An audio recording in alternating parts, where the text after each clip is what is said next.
परमेश्वराला प्रसन्न करण्यापेक्षा, त्याला पाहण्यापेक्षा तुमच्यातील देवत्व साकार करा.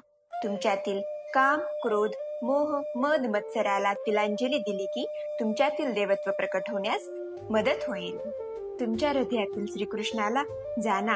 जसजसे तुमच्यातील दुर्गुण नाहीसे होऊन जातील, तसतसे तुमचे देवत्व साकार होण्यास आरंभ होईल. त्याकरिता तुमच्यातले दुर्गुण शोधून काढा आणि इतरांनी जर ते दुर्गुण दाखवले तर त्यांचे आभार माना व ते दूर करण्याचा कसोशीने प्रयत्न करा. आपण ज्यावेळी आपल्यातले सर्व दुर्गुण घालवू त्यावेळी आपल्यातले देवत्व प्रकट होण्यास मदत होईल आणि तेव्हा आपल्याला भगवंताचे दर्शन देखील होईल. तेव्हा ती अनुभूती फार विलक्षण असेल. हरे कृष्णा.